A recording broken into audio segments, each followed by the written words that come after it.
NoSkips here with my review for The Master. The Master is this movie from 2012, directed by Paul Thomas Anderson. So the only other Paul Thomas Anderson movie that I've seen was Punch Drunk Love, and I really loved that movie. So I wanted to check out some of his other work, and I'll probably eventually see There Will Be Blood and Phantom Thread soon enough. So in this movie, Joaquin Phoenix is playing a guy named Freddy, who gets wrapped up in this weird cult after World War II. After his time in World War II, he's kind of directionless. He's getting thrown around a couple different jobs. He's getting drunk all the time. He gets wrapped up in this weird cult thing after he just winds up on Lancaster Dodd's boat. Now, instead of throwing him off of his boat, Lancaster Dodd actually keeps him around because right from the beginning, it's sort of a hey, you can stay on the boat, but you have to make me this little alcoholic concoction. And what's really interesting about their characters, which kind of carries the whole movie, is that Lancaster is this sort of weird father figure to Freddy, and he stands up for him at times where Freddy is really not behaving correctly, and I think he sees Freddy as this animal that needs to be tamed. That's sort of a parallel into what the cult is trying to do. They're trying to make people as part of this like higher pedestal, like we're more than animals. But at the same time, you see Philip Seymour Hoffman's character Lancaster as pretty charismatic as this cult leader, but on the inside, you sort of start to find out that he's also pretty human. He also has his flaws. He has these little animalistic tendencies. And from the very beginning, his agreement with Freddy is that Freddy's going to, brew him up some weird alcoholic drinks that he makes out of paint thinner and, weird scotch and oil. And it's really gross stuff, but it gets him lit. He likes whatever Freddy's brewing up. So he keeps him around on the boat, and their characters start to influence each other. That's where this movie really starts getting interesting.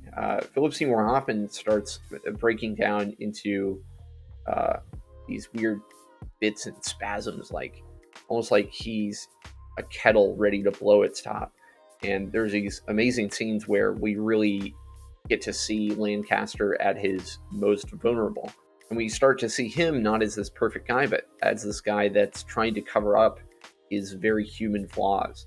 He's trying to be, holier than thou. He's trying to be more than what he is. And over time, this starts to really affect the relationship between him and Freddy. It's interesting to see Joaquin Phoenix and Philip Seymour Hoffman go back and forth.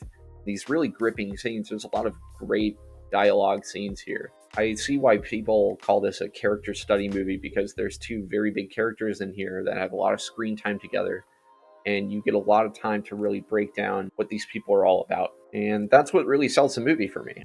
You seem so familiar to me. Yeah. There's these really fascinating interactions between two very strong characters. I really feel like these are real people. We get to see them at their most vulnerable. We get to see them as they're putting up a facade to everyone else around them. A pretty fascinating movie, honestly. This movie is also just really beautiful to look at. There's a lot of great cinematography on display here. The way that Paul Thomas Anderson has framed a lot of these scenes is very intentional. It feels like there's not a scene here that wasn't intentionally put there. I did sort of have a problem with the number of scenes that sort of covered the same ground. Some scenes where I don't know if we needed getting drunk again. Oh no, Freddy's causing trouble again. Oh, Freddy causes an altercation that he didn't need to. There were a lot of scenes of Joaquin Phoenix drunk in this movie. That just, over time, it started to grind on me just a little bit. Overall, it wasn't too distracting. I really enjoyed seeing these characters portrayed by two great actors. And Amy Adams was also a big surprise for me. She actually has some really big moments to shine, and she really seems like this character that sort of holds Lancaster in place. A lot of great shots in this movie. I thought it was very beautiful to look at. There's some very intentional scenes where, especially near the end of the movie, where they use color in these different ways to portray these themes of, I think, ignorance, willful ignorance, especially.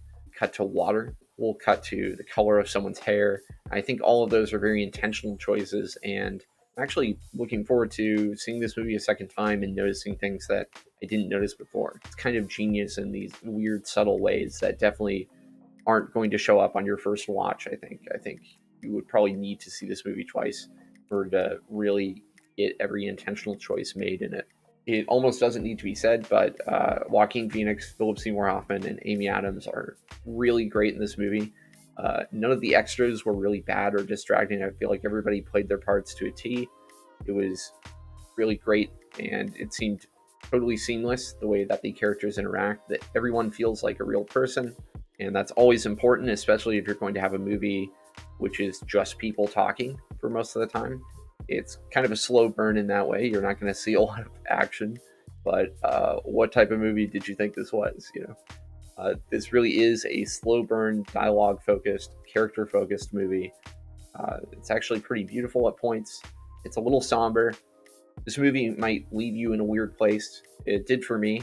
I was thinking about it for at least a half hour after I finished it. It really got the gears turning, and I really appreciated it overall. As for what I'd score this movie, I would say that The Master is a technical masterpiece. No, it really is very good. I can't really think of any technical problems that I really had with this movie. All the framing seems intentional. The cinematography is great. The acting's great. The script is fantastic. It's really great. I would say it's like virtually technically perfect. As for like a personal score and like what I personally thought of this movie, I did appreciate The Master in a lot of ways. It wasn't like striking a personal chord with me, I wouldn't say, but just the fact that the movie got me thinking, couldn't get it out of my head for at least like a day or two afterward. A lot of scenes are still fresh in my mind. I can imagine frames of this movie that are very intentional. There's really great moments in here that really elevated it for me, where you really see a character's like true nature. It was really great. So yeah, personally, I really love this movie. I think I'll be watching it again at some point. I'm really excited to see Paul Thomas Anderson's other stuff. Now, I think you'll really enjoy this movie if you have affinity for Paul Thomas Anderson's work in the past, if you like good character study movies, movies about troubled people, about damaged people. If you like any of the actors, Joaquin Phoenix, Philip Seymour Hoffman, or Amy Adams, I think they're at some of their best work here, especially the main two actors. I feel like if you're okay with watching a slow burn character movie with good dialogue, you're going to go right for this movie. You'll also think it's great.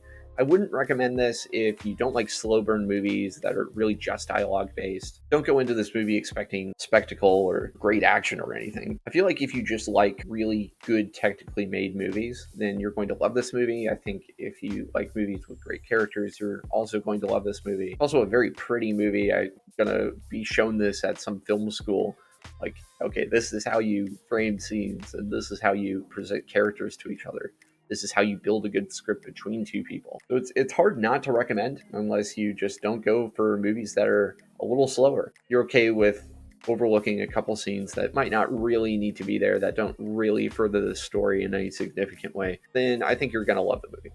Yeah, that's my review of The Master. I really enjoyed it. I'm really looking forward to seeing Paul Thomas Anderson's other stuff. I'll probably watch There Will Be Blood and Phantom Thread sometime soon. But let me know what you want to see. If you enjoyed The Master, leave a comment describing your thoughts. So, what did you appreciate? What did you appreciate about the movie if you've seen it? And yeah, tell me what you think. Comment, subscribe if you want to see some more reviews. I'll be working on some more soon. And yeah, see you later.